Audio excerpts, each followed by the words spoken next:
Field of 68 After Dark.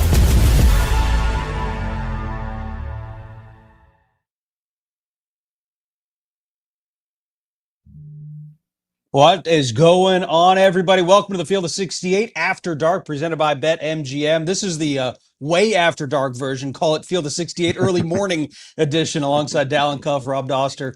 I am Sam Ravech. Way past midnight here on this East Coast. Here is the time of this recording. Happy Saturday, fellas. How we feeling? I'm great, man. Another great night of college basketball. That's right. I'm good. Can I got just a real couple quick things here. I got to get my place real quick. First and foremost, Sam, it seems like you're reading all the same stuff I am. You going wired headphones again? I got to step up my game. Are we worried about the brain situation? What we got going on? You know what's funny? You say that. My wife told me that there's too many electrodes going through my brain because I wear the wireless one. So now we're back to the wired. Right now. Okay, that's all. I'm like last 48 hours inundated with headphone content. That's good to know. We smile and wave. That's all we do when we get those those suggestions. But man, I mean, you're right, Rob. We got number 19 Gonzaga battling it out with Arizona State. We'll touch on that when it goes final. Top 15 showdown at the Hall of Fame series between UCLA and Arizona just went final. Final score there: Arizona 69, UCLA 65. Guys, there's a couple of players on that floor tonight that could be playing in that arena in less than a year. That's how physical this game was between these two. Wildcats now with 2 ranked wins on the season. Rob, I'll let you get the first crack at this one. What were your initial reactions after this one went final? Well, my initial thoughts was the line 7, 4, 6, and 4. That was Koa Pete tonight. 7 points, 4 rebounds, 6 turnovers, and 4 fouls. And the narrative that felt like was kind of building around this Arizona team was that you have this stud freshman in Koa Pete, and you have some of these other pieces around him, but this is Koa Pete's team, and this is built around another one of these great freshmen that we see in college basketball this year. And that's not what played out at all tonight. He didn't play well. It's going to happen. You got a huge front line that UCLA is rolling out there. You got a bunch of really good players. Tyler Bilodeau is a veteran. Eric Daly is a veteran. And this was Anthony Del Orso in the first half coming through. I think he had 13 of his 20 in the first half. And then Jaden Bradley down the stretch. He had 2 buckets at the rim. He had a step back 3. He had that floater at the end to put him up by 4 where he beat Dent off the dribble and just flicked it up over the top of Tyler Bilodeau, who was trying to block that shot. And he did the same thing against Florida, right? Like, we can talk about some of these other pieces on that roster, but I think the key to what has made this Arizona team as good as they are this early in the season is the fact that they got a point guard and a guy who wants the ball down the stretch and has proven in games against the reigning national champions Florida and against UCLA in Los Angeles that he can make those plays down the stretch. Dalen, I want to read to you on this. You guys talked about this last night, this game, and you kind of prefaced it by saying, look, if Arizona can get up and down, this was going to be a long night for UCLA. They want to slow down the game. UCLA limit possessions. By and large, they did that. This was a UCLA game, but Arizona still came out on top. They got the pace they wanted. It's easier to slow down a game than it is to speed one up. So this tends to happen. I think last year they played this game as 57-54. I think the final was. Like, that's, you're going to end up in a meat grinder. A lot of times you're playing a Mick Cronin team, and that's what happened here. The difference was down the stretch, they got out executed in the half court, and that's where you tip your hat to Arizona. Arizona was down with 7 or 8 points there with about 5 or 6 minutes to go. They got a couple stops. UCLA was hurting them on some ball screen action. Dent started to get going. They tightened things up a little bit. Their switches helped them a little bit. And then once, to your point, Rob, once it got to winning time there, it was Jaden Bradley again. And as great as Koa Pete was in that Florida game, it was Bradley late game making a couple plays that won him the game. And again, here, they got caught in a switch. UCLA switched a number of times where Sky Clark was on bigs. One time Koa Pete turned it over. One time he missed a shot. They were at times they weren't recognizing if they were switching and they had a big on a little. Well, Bradley recognized it right away. They got it into Krivas. Krivas took his time, got the help, kicked it back out. Bradley hits a huge 3 to put them up. Next possession, he refuses the screen, gets downhill with his right hand. And that finish, guys, that ain't easy. It didn't touch his left hand. He scoops that thing up with supreme touch and a huge moment. Bradley really stepped up again. He is their guy. He is their closer. But they did it with defense to get right back in it at the end. Then they out-executed him 4 for 4 down the stretch the last 4 possessions. They scored all four field goals. And then Del Orso making a couple free throws. Rob, you mentioned him. Last thing I'm going to say is without Del Orso, they don't win this game. Forget his 20 points overall. Yep. They desperately needed him in the first half, bro. Like the first half, they were shook offensively, and he came in with confidence, hit some threes, hit that step back, gave them a little life, got one in transition on a little hesitation, and reverse it. They needed him desperately in that first half to kind of right the ship. As Pete was struggling and trying to figure it out, somebody had to step up. So Delorso in the first half and then your closer Bradley in the second half were outstanding. Yeah, I want to talk about that shot real quick, Dalen. The one, the floater that you're talking about, like that is not an easy shot to make when you're going full speed with a guy on your hip and it's only in your right hand. Your left hand never touches the ball, and you got the ability to, with the touch off the glass, to just kind of flick it up over a 7-footer trying to block that shot. With, by the way, like 30 seconds left in a game between two top 15 teams on national television, right? Like the ability to make that shot is not something that should be overlooked. And the fact that he's done this over and over again so far this season makes me believe that this is the new Jaden Bradley. Like if he's going to be this guy that can close games for you, that wants the ball in those situations, I think that that's a game changer for what the ceiling is for this Arizona team. We know they're going to guard. We know Cole Pete's a stud. We know they got some shooters. But if Jaden Bradley can be that dude down the stretch, man, that's a difference maker. And they're tough too, man. The physicality of this game was real, and they were not at all bothered by that. They out-physicaled Florida in the first game, and this team can play in different ways. Krivas does adjust a lot of shots for guys. Awaka, like whether they're blocking shots, they do contest a lot of stuff at the rim that really affected the Gators in their first game. They were an impact today in today's game, and it was an absolute battle. And you got to tip your hat to UCLA. They didn't play well, and they were in this game. They played well for about 10 minutes. That first half, that ball was just freaking everywhere. I mean, they could not stop turning it over. And when they got a shot up, they made them. And that stretch where they didn't turn it over, and they got some good action off that middle pick and roll, they were able to take control of the game just briefly, but then they struggled. Arizona turned it up defensively, and that changed the tide. We briefly touched upon Koa Pete, but 4 points in the first half, 7 total. It seemed like every time he got the ball, whether it was the low post, he was getting doubled right away. And sometimes there was 3-4 UCLA defenders around him. They were talking a little bit about on the broadcast about, maybe using him in some high-low, pick and roll situations, getting him going downhill, which we saw later in the game. But did UCLA figure out a recipe maybe to stop a guy like Koa Pete? Is there anything you can take away from that?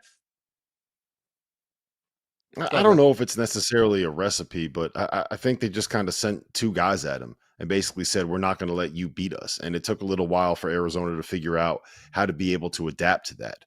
I think the shooter bringing in Anthony Delorso was a little bit of a game changer. Ivan Karchenkov,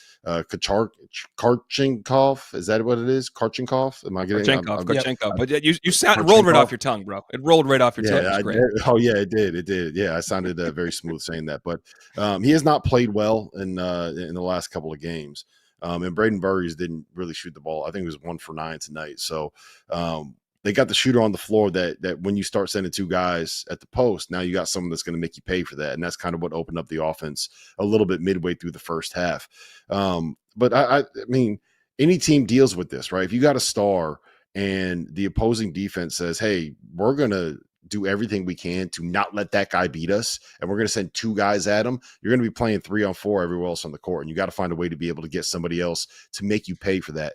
In the first half, it was Anthony Delorso. In the second half, it was Jaden Bradley.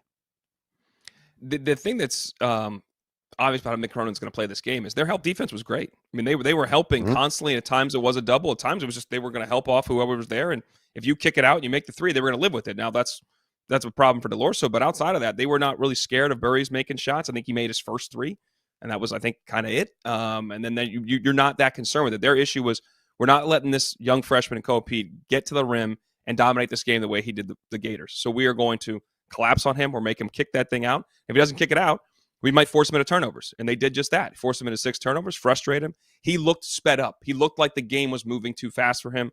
And that happens to freshmen all the time, especially against a very good defensive team with a bunch of veterans. So their game plan worked well. But again, as Arizona's out-executed him down the stretch, but overall, that was the right way to play Koa Pete. It's not necessarily a recipe, I think, Sam. You got to have the right personnel to do it, and you got to commit to it and be like, all right, if they're going to make 3s, we're going to live with that. I think right now that's the way most teams would like to play them. Yeah, I think we have to remember this is like the 4th game that he and Burries are playing. Like this is still very early on in the season, and we'll see how things transpire down the stretch. I want to get to the UCLA side of things in just a second, but what do you think was this a more impressive victory than the one over Florida? Which one was more impressive to you, Dalen?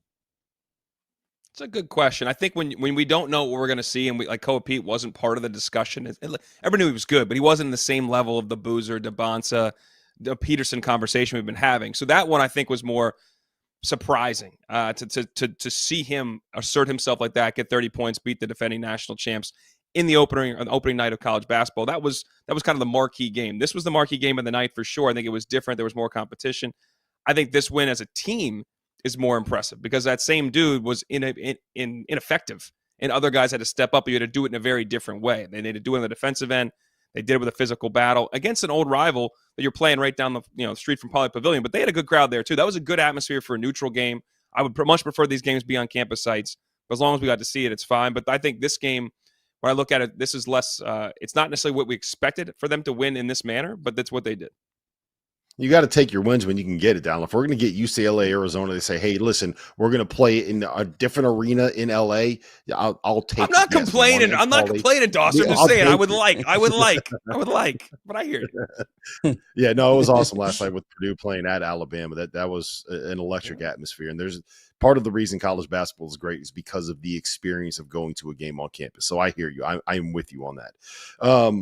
When it comes to whether or not this was the more impressive win, what I'll say is I think beating the reigning national champions on the first night of the college basketball season is always going to be something that opens up people's eyes, especially when you got a dude like Koa Pete doing what he did. I think that this win will have more legs. I think when we look up in March on Selection Sunday and we're talking about who should be a 1 seed or a 2 seed, we're going to be talking a lot more about the fact that Arizona has a win over UCLA in Los Angeles than we are about Arizona beating Florida in Las Vegas on the first night of the season. I think this UCLA team is legit. Like nothing that I saw in this game tonight makes me believe that this is a team that won't be right there in the mix for like the second or third spot in the Big Ten this season. Donovan Dent is not going to be 5 for 16 from the floor on every single night, right? And I think that getting what they got out of Xavier Booker tonight and seeing what that combination of Booker and Bilodeau and Eric Daly Jr. can do and how they can kind of fit together. You know, we've been having conversations so far this season about Michigan going with that 3 big lineup and playing Yaxel at the 3 with Morris Johnson and Adai Mara and how it's not working. Well, UCLA is kind of using a 3 big lineup here with Tyler Bilodeau, Xavier Booker, and Eric Daly. But like it's working because all 3 of those guys can make shots from the perimeter, and all 3 of those guys have a little bit of game when it comes to facing people up. Like, you know, Morris Johnson is basically, if he's not 3 feet from the rim, what is he doing? He's completely ineffective. And all 3 of those guys that UCLA has are bucket getters that can score and are real threats away from the basket. Go ahead, Dal. Yeah, I would say that the one thing that Dent's not going to be as bad as he was in the first half. That's not going to be a common thing. I think UCLA is a good team, and he's an outstanding lead guard. And you saw how the effect he could have in the game in the second half. Now, the first half was a problem. That said, he was taking what the defense gave him. At times, they were putting 2 on the ball, and they were hitting Booker in that short roll. He made a couple shots out of it, and I do think at times he made some decisions that weren't that great. And I think that when you continue to adjust and work in that space and understand what to do there and where the weaknesses are going to be, and if teams help off anybody, how to make the plays, that he'll grow into that spot a little bit more and continue to play better. But I think that when you look at Dent with the ball in his hands, Bilodeau, Daly soft flashes, these guys are veteran guys, and their team is still going to be built in the defensive end. I think they're going to be right there, like you said. I think they'd probably be more in that 4 or 5 range of the Big Ten, but we'll see. And partially the reason I say that is the travel's hard. I know. I mean, that's just isn't what it is. We heard that last year. It's not an easy situation. We did, and Mick complained about seeing the Statue of Liberty multiple times. I get it, but there are coaches. There are other coaches like Kyle Smith at Stanford's like, I never want a travel question again, Cuff. I'm done with this crap. All right, we're done. We're done talking about it. I ain't worried about it. I don't think Mick's going to go that way. I feel like this will be brought up quite a bit, and it's hard. I get it. So I would say they may be more in that 4 or 5 range, but overall, it's a quality team. They're an NCAA tournament team that felt like an NCAA tournament game, one of the best lead guards in the business. And I think as when you can't run one coverage at him because he's going to carve you up, that helps you in his ability to read it and figure it out and then understand where the next play needs to be made is big. It's when that next guy is on the same page and making the next correct play as well, or making the shot, then we're in a different spot. Mick Cronin's, is not a coach that's going to come out and say, like, this is the best team that I've had at UCLA. But I think the evidence is getting there. Like, Bruins, obviously, like we mentioned, return a solid core, added in the All-American and Donovan Dent, and mixed in some size, which you guys have already touched upon. It frees up Eric Daly Jr. and Bilodeau to play what I kind of think is more maybe their natural positions. This was a smaller team last year, and it showed in a physical Big Ten. I know the road thing adds up too, especially later on down the season. But when you go up against teams like Michigan or Purdue, this year's team, it seems like it has more size, so they can protect the rim and rebound a little bit better. And I think we saw that kind of come out against an Arizona team that, while they may not be styled like a Big Ten team, they do have some traits that I think you can draw similarities to in that conference, right? Yeah, and this is, to me, this is like the quintessential Mark Few / Tommy Lloyd kind of a roster build, where you got a ball screen point guard and you got a big guy in the paint that you can run pick and rolls with and is going to roll hard to the rim. You can kind of run offense through when you get it to him down to the block, and you got a 4-man that can play high-low with that big guy, and then you put a couple shooters around him. Like, that is what the ideal Mark Few team was when they had their best teams at Gonzaga. And obviously Tommy Lloyd spent 20 years as an assistant for Mark Few. So I really do believe, and this might be a hot take, and you guys can tell me if I'm crazy, but I really do believe that this Arizona team is good enough to make a Final Four and potentially win a national championship this year when Jaden Bradley is playing like this Jaden Bradley. When we get what he was in the second half against Florida and the second half against UCLA, like I think that this Arizona team has it, because they're going to guard. They got some shot makers. They got different guys that can beat you. They still have room for growth with what we saw from Karchenkov and Burries today. Koa Pete is a guy that could be the best guy on the floor against anybody in the country right now. So I am very, very in on Arizona. When it comes to the most impressive teams we've seen this season, it's very hard to look at anybody else and say that they've been more impressive than Arizona. Well, I think in terms of their wins, for sure, and I'm not taking anything away. I think it's I maybe not as all in as you are. That's they win a national championship. They could be a Final Four team. I think I do want to see, as any freshman, Burries be more consistent. I think they need more. They're going to need some more perimeter consistency. Karchenkov, can do different things for you, but did not have his best night tonight. Again, if Delorso doesn't come off the bench and play the way that he did, they don't win this game. So I think you're going to need that piece. They'll continue to work on the spacing too. Like in a game like that, when it was a half-court game, their spacing wasn't great at times. UCLA's wasn't either, which led to most things at the rim were contested by multiple guys on both teams. Like, it was, again, a physical game where teams were all over each other, especially around the rim.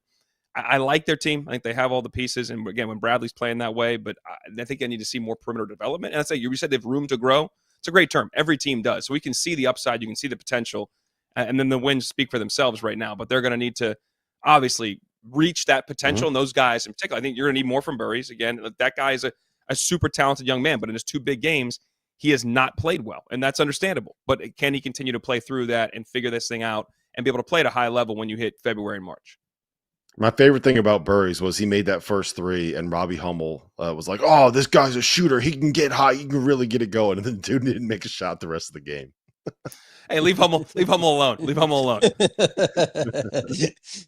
He's the best, man. Tommy Lloyd's got 2 gold medals, guys, right? But that's kind of backed up his pedigree at Arizona. But they've plateaued in the Sweet 16 the last 4 years. So we'll see how this thing goes. Let's go over to Fort Worth, Texas, where I don't think we really anticipated having this one in the A block tonight, but here we are nevertheless.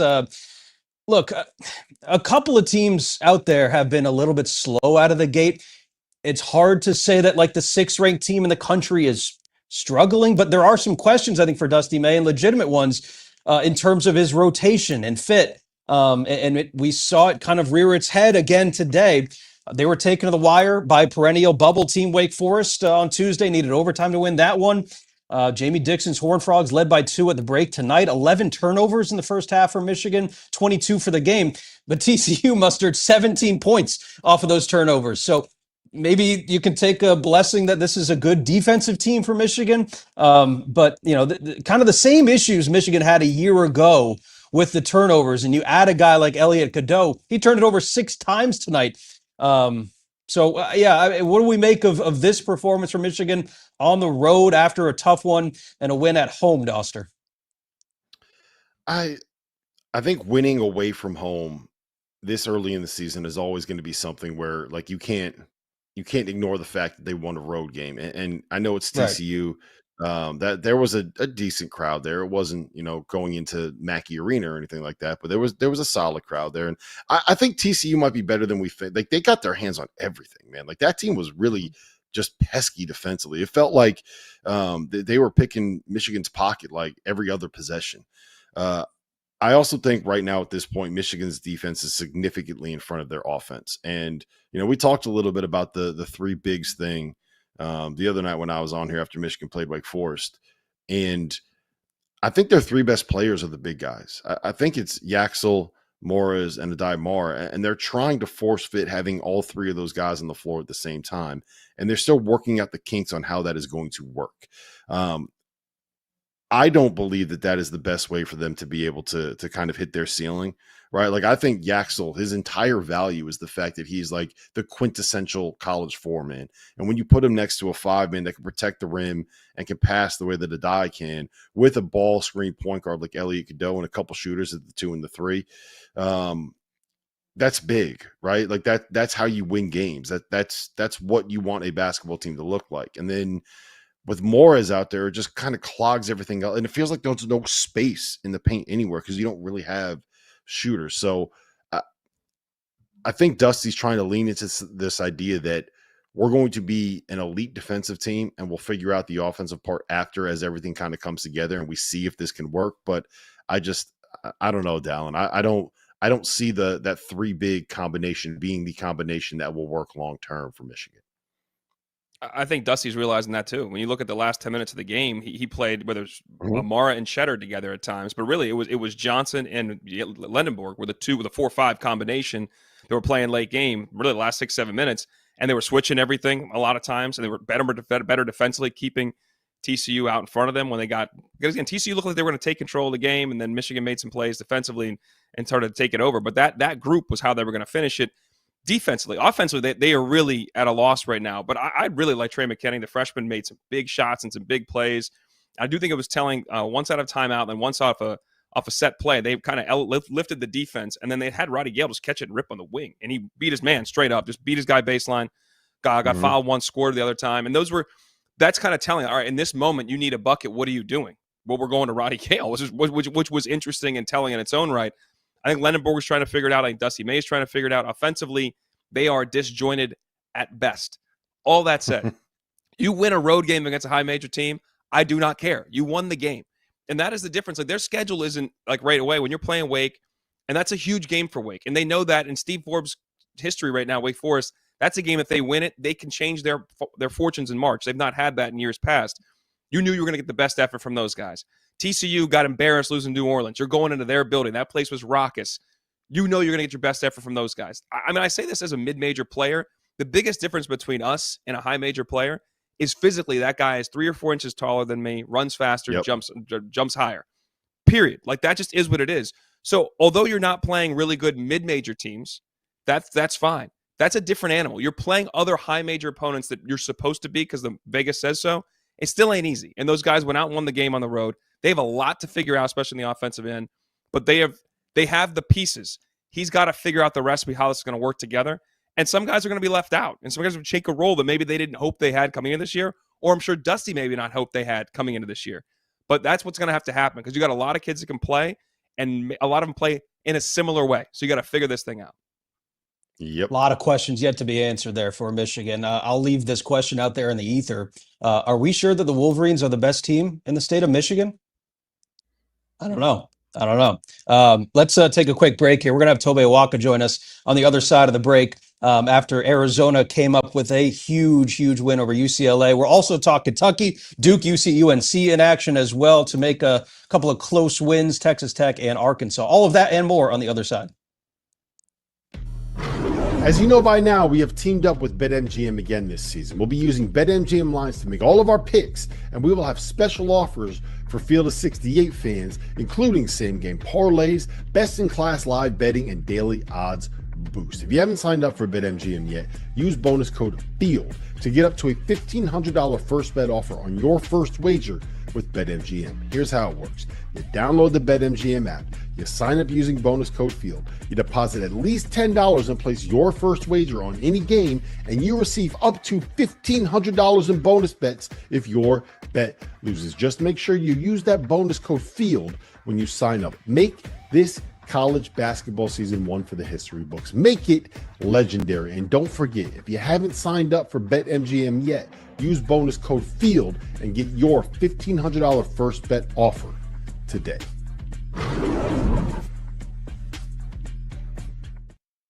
If you're not a member of the Field of 68's On3 community, make sure to go check us out. Get access to all of Jeff Goodman and Rob Dauster's written content, including coaching carousel breakdowns, info on who is and isn't entering the transfer portal, insider recruiting information from none other than Joe Tipton, X's and O's analysis of all the teams in college basketball, and access to our message board community. A 7-day trial costs you $1.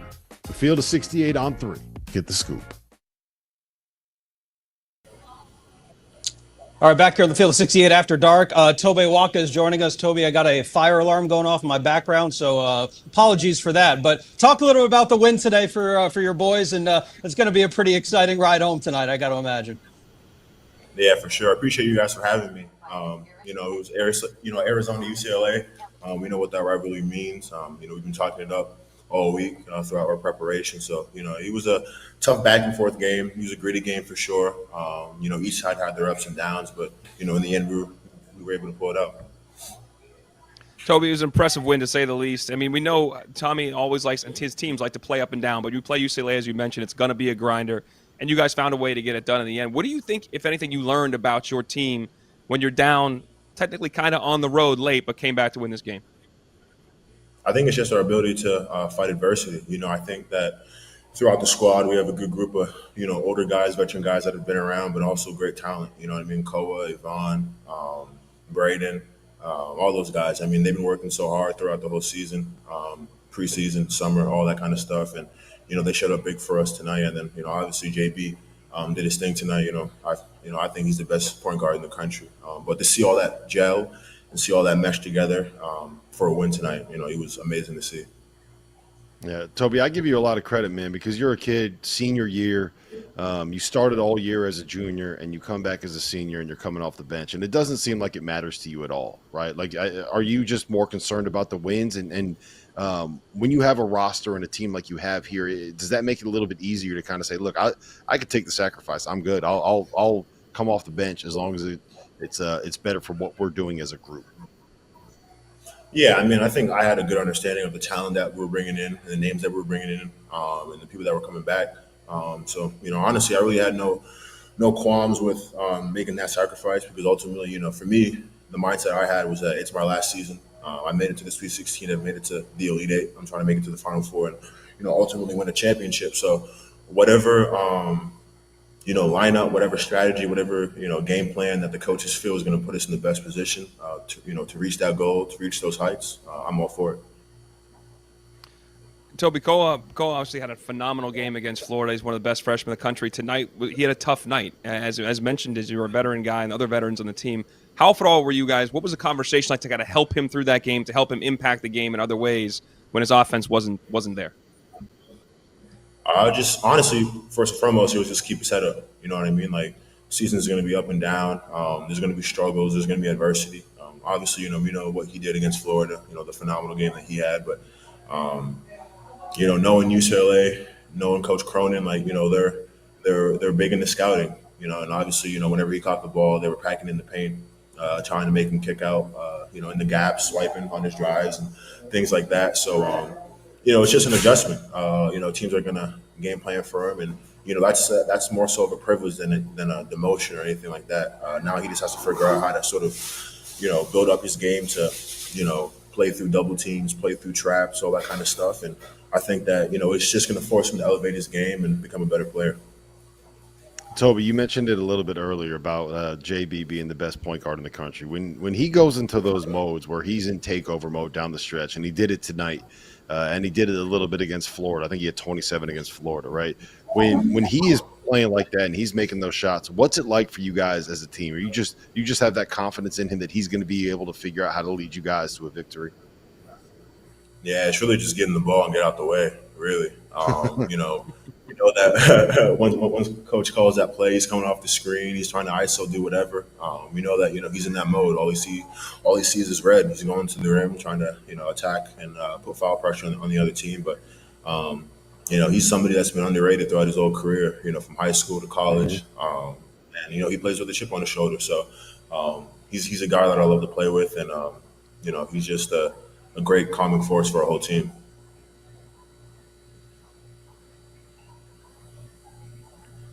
Go ahead, Sam.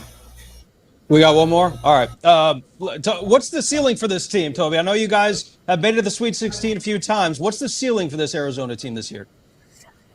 I think it's whatever we want it to be, and I think that's a national championship. But again, it's just going to be pieces gelling together, continuing to grow, continuing to build.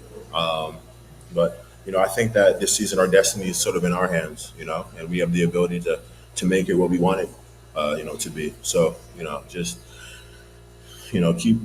keep working, keep pushing through, not getting too high or too low, staying even keel, knowing that it's still early in the season, it's a long season. Non-conference is its own thing, conference is its own thing, and then we have to gear up for March, because honestly, once March hits, everything goes out the window. Non-conference, conference, whatever. It's like a brand new season. So, really just building for that.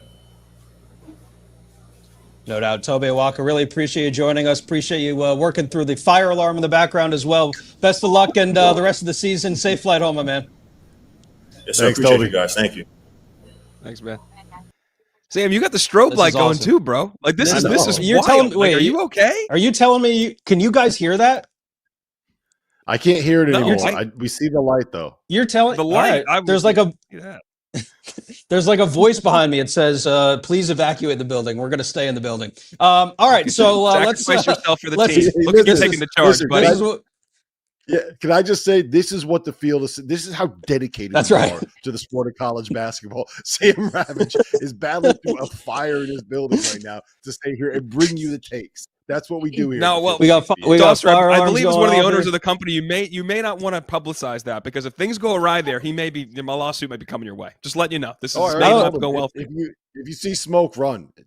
If it's just I don't smell anything, so I mean it's just me up here. Everyone else is trying to sleep, including my 4-year-old, who I've got on a monitor here, is somehow sleeping through this. But all right, that's interesting. Look, just to cap it off on Arizona, Toby's an impressive kid from Highland Park, New York, and like I look at this team, and he's right. Like if they can stay healthy, and that may be a key for this team. You talk about depth as an issue for teams in college basketball this year. Like if this team can stay healthy, that is a Final Four team.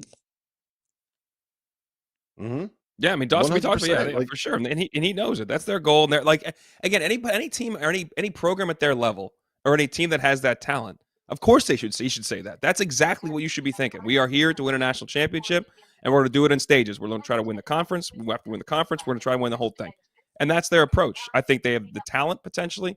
Again, I want to see some of those guards play at a higher level outside of Bradley and Karchenkov and Burries in particular when they find consistency. I think you know what you're getting from Krivas, you know what you're getting from Toby. Koa is a freshman that has massive potential, and you got a game winner at the end in Bradley. You got it all. Let's move on. Talk about some of the other ranked teams that were in action today. Kentucky, one of those teams. After they lost on the road to the Yum Center, Eastern Illinois just happened to be the punching bag that was up next. Happy to hear y'all's X's and O's thoughts on this game, what we saw from the Cats. But the developing story in Lexington is the shoulder injury, right? To the Pitt transfer starting point guard Jalen Lowe appears to have re-injured that shoulder that he dislocated in the preseason. The injury bug is just spreading once again at Kentucky. Like, what should the level of concern be in Big Blue Nation, Rob, now that you're down low and you don't really know when Jaden Quaintance is going to come back? You hope it's sooner rather than later? Yeah, I think Jaden is going to be back at some point, probably early to mid-December is the best case scenario for him getting back. I don't think they want to push it with a guy that grew in the offseason, that is 7 foot, that is 18 years old, and that is dealing with lower leg problems. Just let him come back and be fine. You want him for March. January and December don't really matter. March is what matters in the state of Kentucky. For Jalen Lowe, like this seems like a situation not all that dissimilar to what Lamont Butler dealt with last year, where they know what the injury is to the shoulder. They know that it's going to require surgery to fix it at some point. And the decision is, do you battle through the season and try to make it through the year playing as well as you can? Or do you shut it down now, get the surgery, and get yourself ready for next year? And it feels like that's the kind of decision that's going to get made by the staff or by Jalen Lowe. Like, do they want to put him through that? Does he want to try to find a way to get an extra year of eligibility if he can get an injury red shirt? But without him, I honestly don't know if that ends up being that big of an impact. And the reason I say that is Mark Pope's offense is at its best when the ball is popping around, right? When it's moving, when it's swinging, when you're running it through a big guy that can kind of distribute at the 5, when you got the Amari Williams roll, throwing back doors all over the place, you got guys running off of screens. And Jalen Lowe is a point guard that needs the ball in his hands to be effective. Like, he is get out of the way, put him in a ball screen, let him go try to create, have some action on the weak side, and let him go find somebody and let him go make a play. And I don't think that those two things necessarily work perfectly together. And if you're going to tell me that, yeah, Denzel Aberdeen is going to step into more of a point guard role, and you got Jasper Johnson, who played a little bit on the ball when he was in high school, and Otega Owe can step over and take a little bit of a bigger role there. I think that is something that is fine and might actually be better long-term than Jalen Lowe playing at 75. Does that make sense? Like, if you're not going to get Jalen Lowe at his absolute best, then let him shut it down. Maybe you get him for another year, and you have other guys that can kind of step into that role that might be better fits for the system as a whole, and that might be better for Kentucky overall. I don't know, man. I disagree. I think if he thinks he can go, and he can contribute, because the most valuable thing in this world is talent, in basketball or in business. Mm-hmm. And that dude has a lot of talent, and he does have a unique talent relative to that roster, to your point, Rob. He does things differently with the ball in his hands. Evidence when he came into the game against Louisville, where they had 2 lobs right away and hit it in the 3. Yeah, true. He comes in and he gives them something different than they already have. He gives them a guy that wants to have the ball in his hands, can make something happen, and can facilitate. So, yes, it may not be the traditional lead guard that Mark Pope's teams have had, but doesn't mean Mark can't make it work and work with him to work. Now, the problem is, if you can't play through most of the preseason or part of the preseason, or you missed some of the times there, and you missed the early games where the lights are on and the critics are there and you adjust to that pressure, you miss some of those things. That affects the growth of him and the team gelling together. So this is obviously not going to help them. I think he can give them something different. If he can go, and he wants to go, then you'll take 75% of Jalen Lowe. And I think you find a way for which he impacts the game. And it may be like the Louisville game. You come off the bench, you give him a different look, and maybe it's 15 to 20 minutes a game. And maybe that's what he can give you. And maybe that's enough in that role for them to be successful and for them to find a spot where he really changes the game for them. If he can't, then obviously shut it down. But I played with a couple guys that tore, same year too. 3 different dudes tore their labrum and played through the year. It was brutal for them, though. They hated it, and it was really hard, but they knew as soon as you have the surgery, the season's over. So it was they did that, and they played through it. It was all their non-shooting shoulders, which obviously affects the decision as well. But it's I mean, I'm not saying that's the injury. I'm just saying you can play through certain things, and you need a surgery. It's really hard to do physically and mentally, but if he can do it and wants to do it, he gives them something different that they don't have. Yeah, and that's the thing about it. Go ahead, Rob. Well, what I was going to say is that they had Goodman reported this earlier today. They got some imaging done, and the re-aggravation did not cause any more damage than what happened the first time that he got the injury, which was, I believe, was October 17th in the blue-white scrimmage. So it hasn't been hurt more. It's just not the kind of thing that's going to end up getting better. And I guess bringing him off the bench for 15 or 20 minutes, yes, I hear that point. My counter to your counter would be, if you are Jalen Lowe and you're a senior, and if you play less than 11 games, you get an extra year of eligibility, and you get to make another, I don't know, what would it end up being, like $2 million in NIL, somewhere around there. Who knows who knows what it could be for him next year? You never know. You're in the market again. You have no clue. Yeah, so like that's what I would say is I would look at the opportunity to get an extra year in college if I'm not, a Mikael Brown kind of a point guard, like level of a point guard when it comes to NBA projections, and say, if I can get an extra year, I might seriously consider shutting this thing down and trying to get myself an extra year. Yeah. Mark Pope was searching for answers. I mean, everybody played today. 10 players averaged at least 15 minutes in this game. But he was perplexed as well, searching for some answers. Here's what he said in the post-game presser, guys. This is just a learning curve. I wish that I'll be really bluntly honest with you guys. I wish I was farther ahead right now. I wish that I was farther ahead with this group. Maybe it's been complicated that I'm trying to figure out why I'm not farther ahead with this group in terms of just this group's identity. There's a lot of contributing factors for sure. But what I expect from the guys is that they embrace who they are. Like, they're here for a reason. They have very, very special, unique, quantifiable skill sets.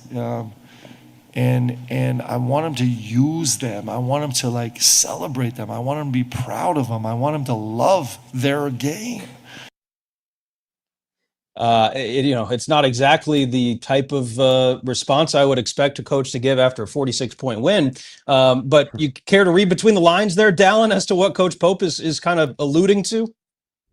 I love Mark Pope's honesty. He's a great coach, and I love he's straight up with you, whether it's on the record or off the record. He just tells you exactly what he's thinking, what he feels, and that's important. It came right there. I mean, Sam, that 46-point victory, he knows that means nothing in the context. He's thinking back to what was Louisville and looking ahead and being like, all right, well, we got, next huge game coming up on Tuesday. We have a massive schedule. We are Kentucky. What are we going to be able to accomplish? And he's doing some self-reflection and being honest with the media right now and saying, I have not found the way to unlock these guys' potential, to make them understand the roles in which they can play to their fullest abilities to help our team.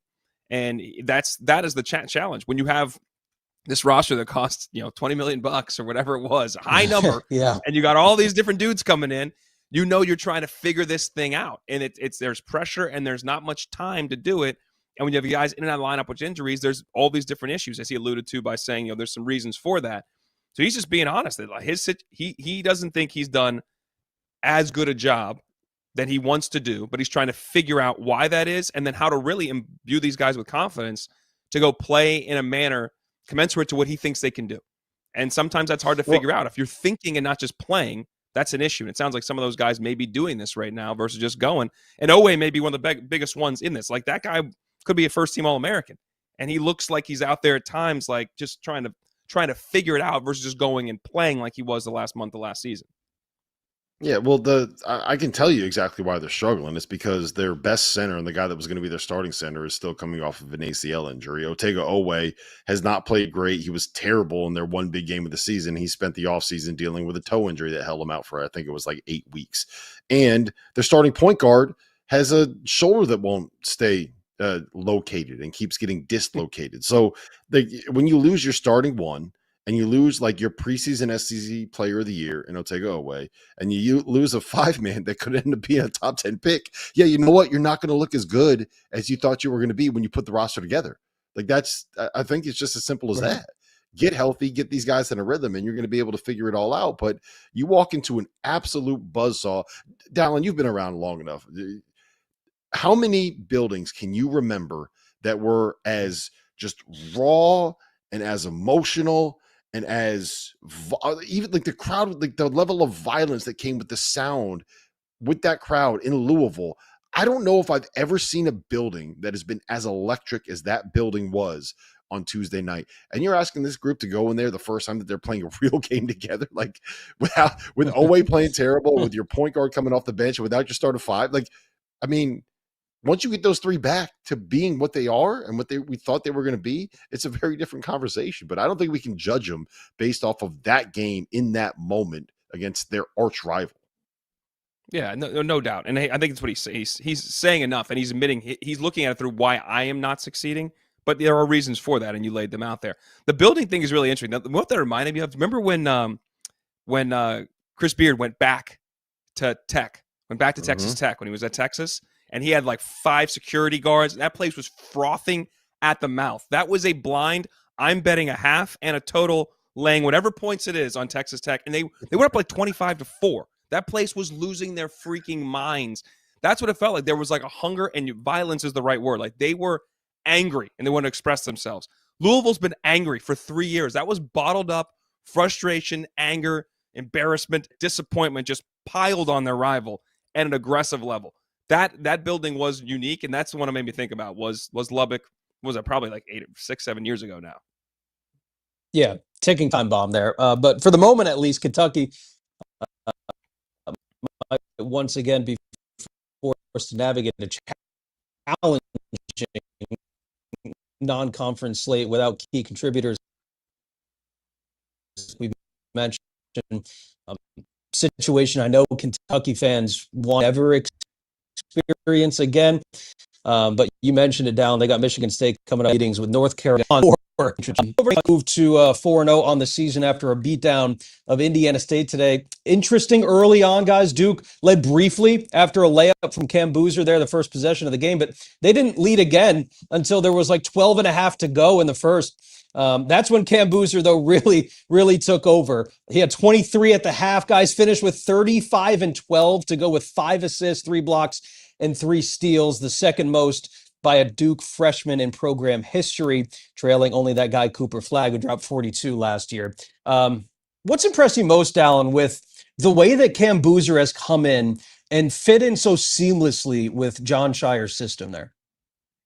Just before we get to Cam, the thing that like why they were down 14-4 or whatever it was, 14-2. It's a wake up call. No matter who you're playing, if you're not going to guard, you're not going to listen to the scouting report. That's a problem. Like Indiana State, that kid Widener shoots threes. Like he had wide open looks. Now, granted, they're NBA looks, but that's on the scouting report. That's why what's his face got yanked, and then Caden Boozer goes in there. He bangs another. Osar gets yanked early. Boozer, other Boozer twin goes in. He gets banged a 3 in his eye because he helps off him. It's just a reminder. You gotta show up and play to the game plan and do what you're supposed to do, and that's how this team operates. And John, they figured that thing out. They started to defend, and they blew him out.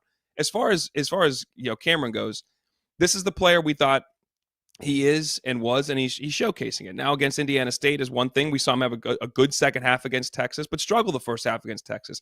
He's still finding his way, but he can impact the game in a lot of ways. They tried to zone at times. He catches right in the middle, high-low pass for a dunk.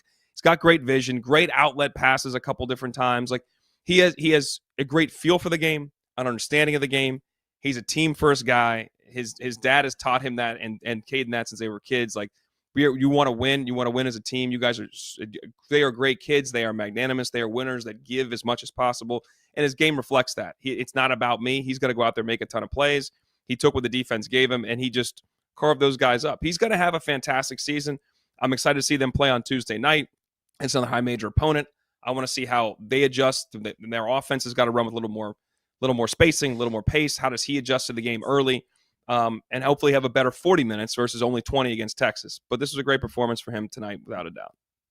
There's absolutely nothing flashy about his game, right? And when you compare him to the other freshmen in this class that have kind of been popping off, like Mikal Brown is a 6'4" point guard that's silky and explosive and makes threes and throws little pocket passes and has the hair flowing everywhere. Like he's just a lot of fun to watch, right? And AJ DeBonsa is a 6'9" scoring guard that dunks on people and crosses people over and is like just a thrilling, talented player to watch, right? And Darren Peterson is your quintessential, super talented, high scoring, tough shot making 6'5" 2 guard that everybody loves. And then Cam Boozer is this absolute robot that is like 6'8", 240 that just does everything the right way at the highest possible level that you can do it, right? Whether it's making the right pass, whether it's the box outs, whether it's getting to offensive rebounds, whether it's getting the right angle on the seal that he has in the post. There's a reason why he has won everything at every level that he has ever been at. And the idea that we were sitting here saying, I don't know if it's going to work for him at Duke because of this, that, and the third, like the guy just absolutely produces and absolutely wins. And he's just, there's something about a player like that going to Duke and playing for Duke that just, it's the perfect fit because I got to imagine he is the most frustrating human to play against because it's not like if you get beat by AJ DeBonsa, you understand why, because he is an alien that's 6'10" is going to make all these shots, right? And if you get beat by Mikal Brown, it's because he's this freak athlete that is quick and explosive and going to dunk over you. Whereas Cam Boozer was like, yeah, I can handle this dude. He looks like a pretty good layup line scout. And then all of a sudden it gets out there and he just, he's drop stepping you and he's squaring you up and he's jab stepping you and he's hitting threes in your face and he's getting to the foul line and he is literally finishing through you and drawing fouls and sending you back 6 feet because he's so strong. He feels like the kind of guy where he demoralizes opponents. He doesn't just beat them. He just kind of beats you down. He just knows how to play. He knows how to play. Yeah. He's able to. Those guys are much more frustrating to your point than the athletic guys because at times it's like, man, there's nothing I can do here. Here I was there. I was in the right position, and he used his footwork. He made the right read. He made the right play to beat me. So even if you do your point, if you do the right thing, that's like half the battle. He sometimes a better player just makes a better play, and he does that quite a bit. Also, big commitment from another Cameron Williams earlier today, highest ranked commit, I think, in the 2026 class for Duke, chose Duke over Arizona and Texas, 6'11" forward from St. Mary's High School in Phoenix there. All right, we will step aside. When we come back, we will talk a little bit about some of the previews for this weekend. I know Dauster's fired up. We got UConn and BYU, as well as Houston and Auburn. We'll talk those. Also, hit us in the chat as well in the meantime for some afters discussion as well. It's been a wild one tonight. We'll see you on the other side. With media days and on-site events the last 2 months, travel for me has been crazy. Luckily, I had Huel. This month, Huel launched in Target stores nationwide. Both of their ready-to-drink products are now available. The Black Edition has 35 grams of protein, 27 essential vitamins and minerals, no artificial sweeteners, and is gluten-free for under $5 a meal. The Daily Greens Edition, which I have here, peach hibiscus flavored, was developed by registered nutritionists and dietitians with 42 vitamins and minerals and superfoods, with just 25 calories, 4 grams of fiber, and only 1 gram of sugar. When you're busy with work, travel, children, and just life in general, Huel makes sneaking in meals quick, easy, and most importantly, healthy. Pick them up in Target stores nationwide, or if you're a first-time customer, get 15% off your purchase with the promo code F68 at Huel. That's HUEL.com/F68. Are you trying to follow everything happening in college basketball? It can be overwhelming. That's where the Field of 68 Daily comes into play. The Daily is your go-to source for recruiting news, game analysis, portal updates, and much, much more. For just $50 a year, you get access to the same information that your favorite coaching staff is subscribed to. Quality content can be hard to find in the college basketball space. The Daily is here to help. Make sure you subscribe today. Back on the Field of 68 after dark. Rob, Dalen, Sam here. The fire alarm has ceased, thank God. Before we get out of here, we got to talk about the second act of the Hall of Fame series going down in the Garden tomorrow night. Number 7 BYU, number 3 UConn. AJ Devonsa coming back to his hometown. Dauster, I know you kind of previewed this one on Top Dogs. As a fellow UConn fan myself, I think one of the biggest questions, concerns, comments that UConn fans have coming into this season is the floor of this defense still there? Are they better on the defensive side of things? Is that your biggest question going into this matchup? Yeah, I think we're going to learn a lot about how good they are defensively here. You have 3 guys that can go out and win a game all by themselves and have proven it at the highest level. AJ Devonsa, Robert Wright, and Richie Saunders. I'm going to be very intrigued to see how Dan and his staff decide to match up, right? I don't think you put Caravan on Devonsa early on in this game. I think you run Jalen Stewart and Jaden Ross at him, put a little bit more length, a little bit more athleticism specifically, and let those guys deal with getting in foul trouble early on because you got 10 fouls to work with instead of just 5 with Alex. And it keeps Alex on the floor, and it allows him to be the threat on the offensive end. And then do you put Silas Demery on Robert Wright? Do you let solo ball chase Richie Saunders around, even though he's got a 6-inch height advantage there? Do you switch those 2 matchups? What do you do there? I would probably put Silas Demery on Robert Wright and let Solo chase the shooter around the screens. But that's the big question I have, Dalen, is how do you match up with these guys that are just so difficult to match up with? You've got 3 studs that can go out and get you 30 on any given night. Well, the challenge though too is you're going to end up in a lot of switch stuff with guards at times too. They like to try to hold some matchups, but at times you're going to end up with different guys in different places. My bigger concern is BYU just offensively how they play with pace and space and how they stress everybody's defense. And this is where UConn's going to be made or broke this year is on the defensive end. And Danny knows that, and he's very hyper aware of that. And sometimes it starts. So I think he's in Silas Demery's ass nonstop because a lot of time your lead guard sets the tempo for your defense. And if they're going to put him in ball screen action, is he going to be fighting over the top of these? Are we going under? Like, what is the coverage going to look like? Is he executing whatever the coverage is that they're trying to play at that point in time in the game? And I do think that remains to be seen. Is he going to be able to play at that same level?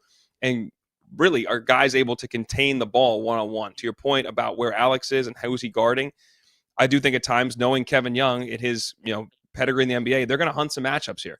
And if you got Caravan, if he's singled up with the Bonsa, you can guarantee he's going to try to take him. At times, I'm sure Saunders is going to try to take him. They're going to try to put him in one-on-one defending situations and see how he responds, especially in a team again that spaces the floor so well. The last thing I will say is KB Keita, that dude brings energy and makes game-winning plays. Now, him and Terrace Reed, their matchup, and when they're playing against each other, the physicality, the ability to stop one another, and whoever gives more, I'd say, energy-winning plays for their team between those two is huge. But I think Keita was a huge reason they won that game opening night against BYU. Like he was against Villanova. He was critical in all these areas that didn't show up in the stat sheet, and I think that's what he could be a massive X factor in this game. Yeah, that Keita against Reed is going to be like a grizzly bear facing off with a polar bear. That is going to be a war. Literally. If you like battles in the paint, like that is exactly what that's going to be. The one thing that surprised me here, and I guess it didn't surprise me because I know what the projection is on KenPom, but the total is 153.5, which seems really, really high for a UConn team that is going to try to get this thing to play in like 65 or 70 possessions. You said it earlier, Dalen. It's easier to slow down a game than it is to speed up a game. And I think that UConn's going to be able to control the tempo. I think this is going to be like 75-68, something like that. I think that the under is the play here. That's a good point. I do think what's interesting there, though, is BYU defensively, though, too, is not shown that they are, an exceptional defensive team yet. So I think at times, I think some of those guys have the mentality they may trade a basket. Be okay, we'll take it out of the rim. We're going back at you real quick. And if you have that, like UConn may score easier. UConn may take longer at times if they want to, or they're able to score quicker. And maybe there's more possessions than we think. Although UConn controlling the tempo isn't just it has to be a grinded down game. Are you making a team play slower than they want? It doesn't mean you got to play slow. How are you impacting that your opponent to make them play your way? And if you take the ball out of the rim, out of the net, a lot of times that helps slow down the game for you. I think this also could be a little bit of a Demery coming out party. I know UConn fans are so quick to just lump him in with a Tristan Newton. Like these are different players, man. As much as we want them to do kind of the same thing, Demery's his own player. He can get downhill, he can kick it out and stuff, but he does a lot more things that Tristan Newton maybe didn't do. And I think we could find that out in this game as well.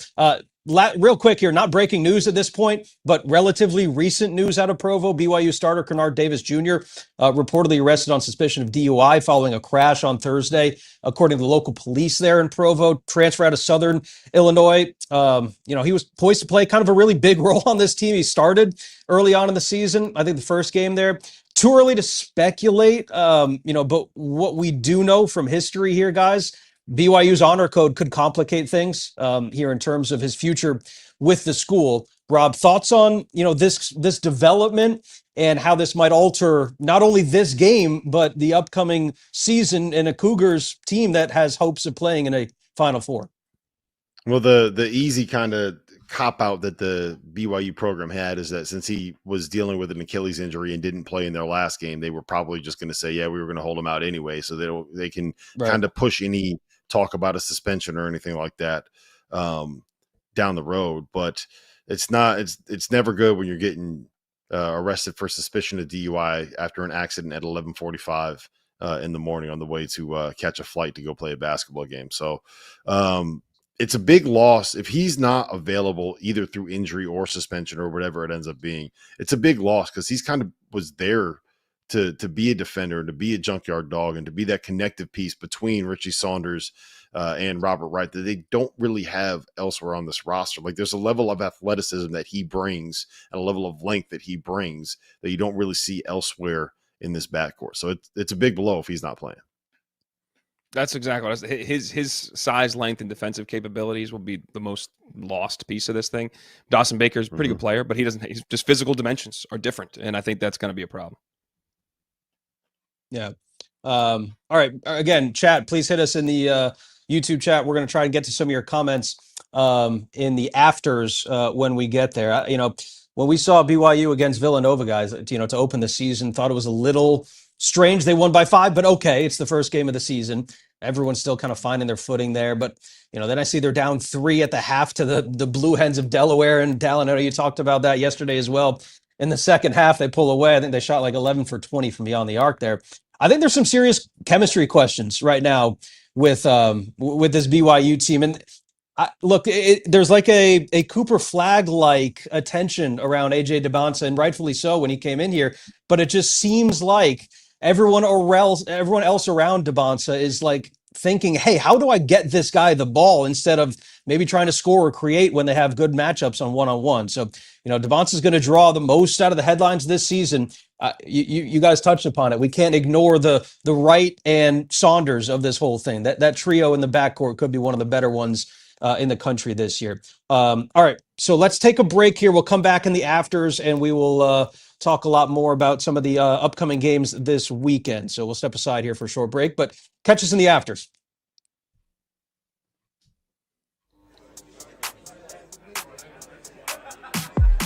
These my DJ Burns shades I had for. That was like taking them into the depths of Alaska and just dropping them off. The first person that's gonna die got to be one of the black guys. They're not gonna make it to the end of the movie. That's like asking somebody, do they want to get a prostate exam or a damn gunshot wound?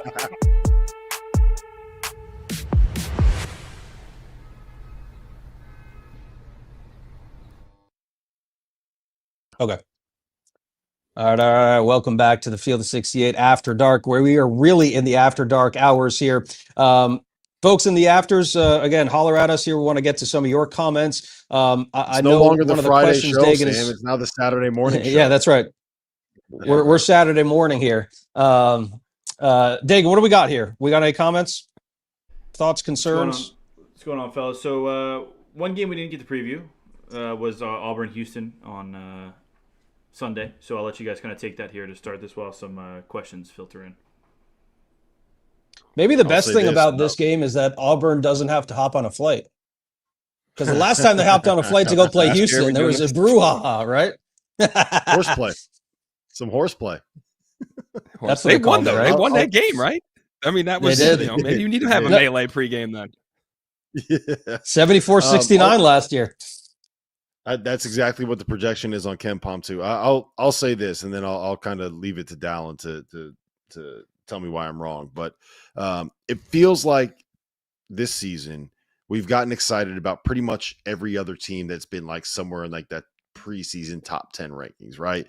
We're all excited about Gonzaga because of what they've done. We were excited about Kentucky for a while. Purdue just went into Alabama and won. Duke beat Texas. There's reasons to be excited about a whole bunch of teams that were in that like preseason top 5 to top 10 range. And we haven't really done that yet with Houston. We haven't really talked about them yet. I think that they're going to go into this game. I think that they're going to put the beat down on Auburn. I think that they're going to win by like 15 or 20 points. And I think that this is going to be the moment where we're like, hey, you know what?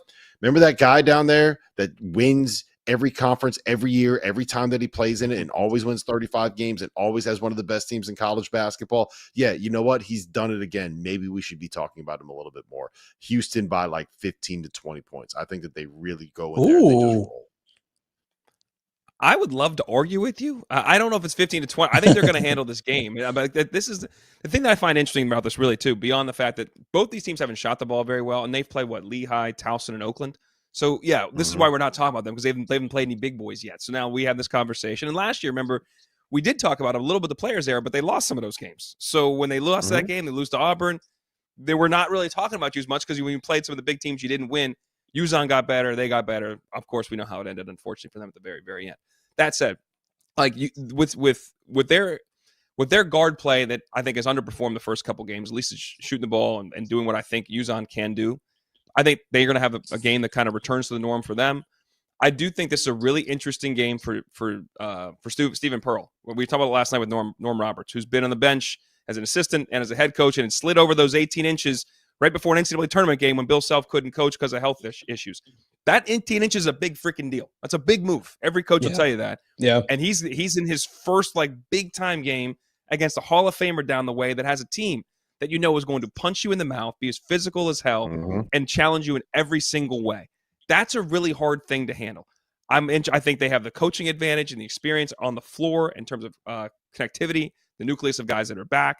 I think Houston wins this game. I would give it by 10 just because I'm not sure they're not shooting the ball as well as they were last year, and I don't think they're capable of doing it as well as they were last year. I think this team wins. I think they control the game. I think I can see a double-digit win. 15-20 may be high, but I think they put together a very impressive performance in Birmingham.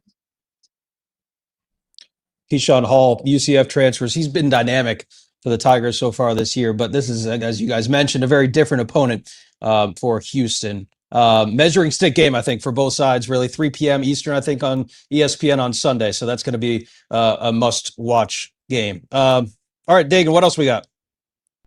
Yeah, we'll move on to a game that's not over, but I know Rob had a take on Gonzaga. I'm going to let him kind of fire off. They're up 11 with about 7:40 to go in the second half, so let's hope they. I'm going to go out on a limb, Rob. Going to go out on a limb. Don't put up no brick here. Let's you need Gonzaga to finish this thing.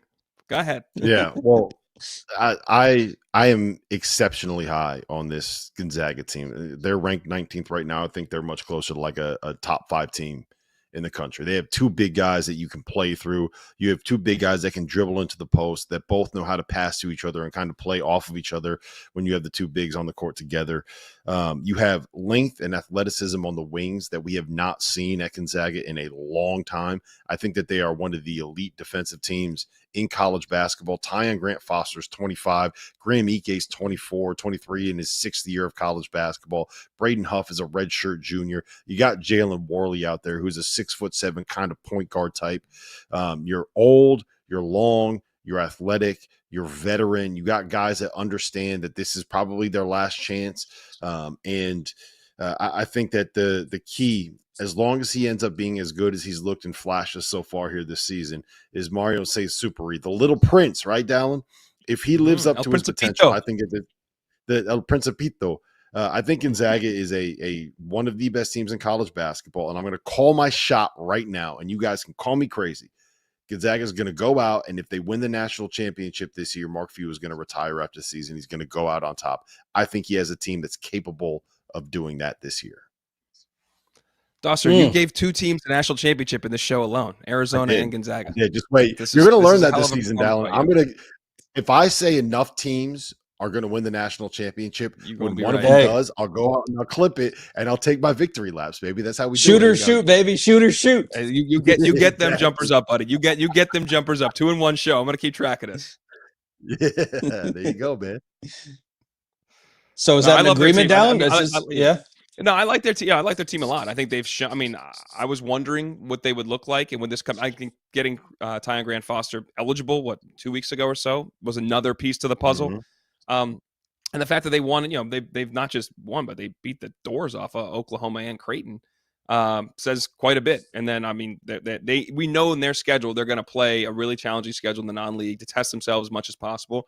So more than most, we kind of know exactly where they are, at least once they hit January. The question is, can they and how do they improve through the WCC season? Now, Mark Few's guided them through this many times, had great tournament success, so it's not even a concern anymore. But each time they have to be able to navigate that kind of downshift and then gear up when you hit March. I mean, you've got Arizona State that they will finish winning this game, break with Southern Utah, Alabama, Maryland in the Players era. If they go 2-0 there, they're going to have another massive opponent on the other side of that with their 3rd game there. Kentucky after that. You still got UCLA, who we talked about a lot already on this show. We know exactly who this team is. I think they're better than personally than I thought they would be, and it is primarily because on the defensive end they are really good, and that's not what we've always talked about with this team. We usually talk about their offense. The times they've been national championship good, we've talked about their defense too, and I think right now they're multiple on the offensive side of the ball. They got different things they can hurt you with, but they do really guard well, and obviously, one of the best coaches in the business. So it's a team very much equipped to get themselves to a Final Four and, like Dauster, win the national championship along with Arizona, dual national champions.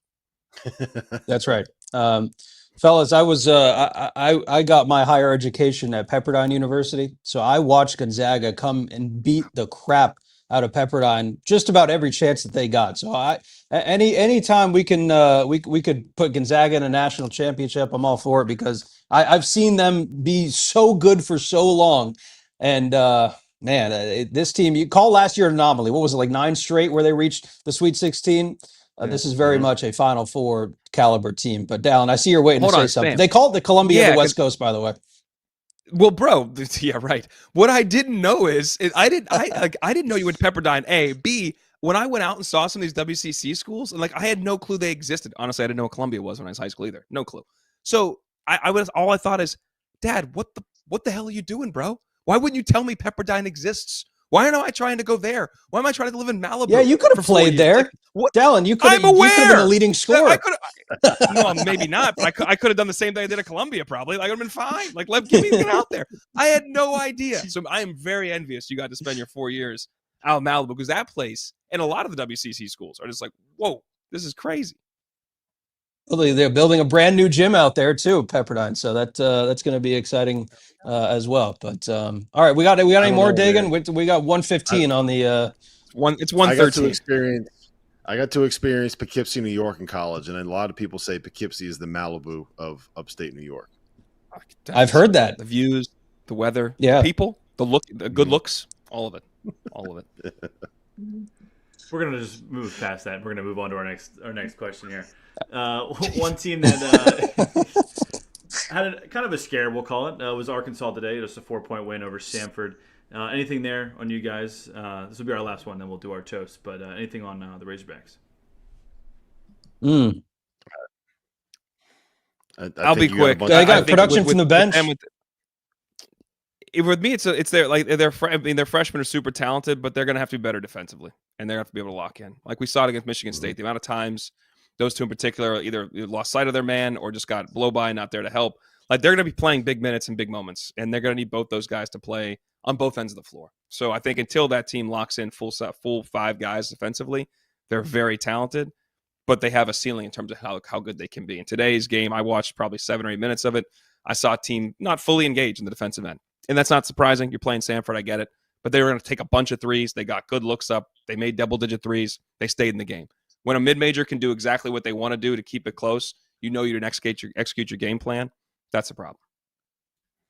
Yeah, 100%. It's going to be on those two to be better on the defensive end. It's going to be on Trevon Brazile to mature a little bit, right? You know, to start making a little bit better decisions. I don't think smacking a fan in the face with a towel after a loss is necessarily the thing that you kind of want to be known for while you're in college. So I'm still high on what Arkansas can be this season, but I think if you watch anyone that watched the game against Michigan State will know that there are things that they absolutely have to clean up if they're going to be able to reach that ceiling. Yeah.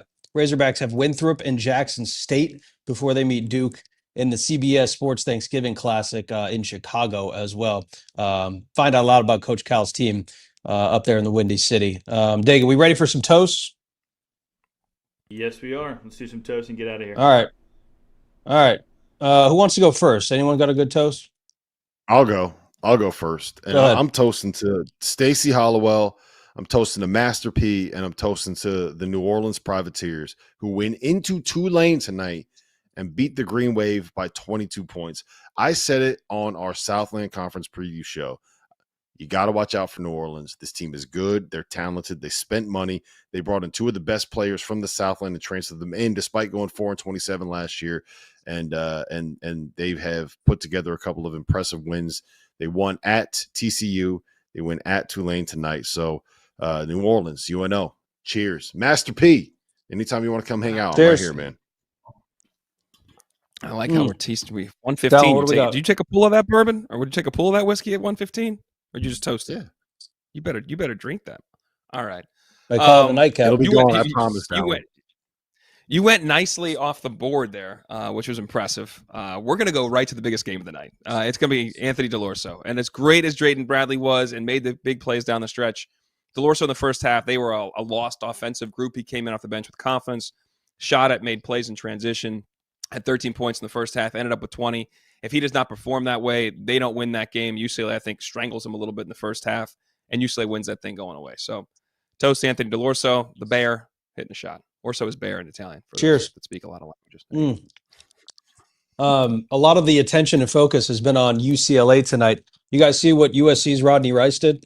21 points, 10 boards, 10 assists in the win against Illinois State. That was before Arizona and UCLA faced off. That is the second triple-double in USC history. $10 if you guys can tell me who had the first. OJ Mayo. We say Mayo? Is it that obvious? No. Harold 2007 was Mamba. the year. No, The White 07. Mamba? 07. Daniel Hackett. Ooh, Wasn't going to get that. Nobody was getting that one. No, nobody was getting that one. Yeah. Played pro ball in Italy. I know you guys were following that very closely. I think he's actually from Italy, but also special shout out to Baylor's Cameron Carr. You guys see his dunk tonight? That was disgusting. That's one of those, that Shaq meme where it's like, I apologize, I wasn't familiar with your game. Oh, what was that dude? Where did he come from? Was he like that at Tennessee last year? Did I just miss it? That's what I was saying. That's what I was saying. Yeah. All right. Well, all right. We're ready to call it 1:18 in the morning here on a Saturday. We got UConn and BYU tipping off in probably about 5 minutes. So Dauster's going to hop on the TV. No sleep for the weary. We got fire alarms going off. This was an eventful after dark. Hopefully everyone is like this going forward. We're out of time. For Dalen, Rob, I'm Sam. We'll see you next time. Enjoy the games this weekend, everybody.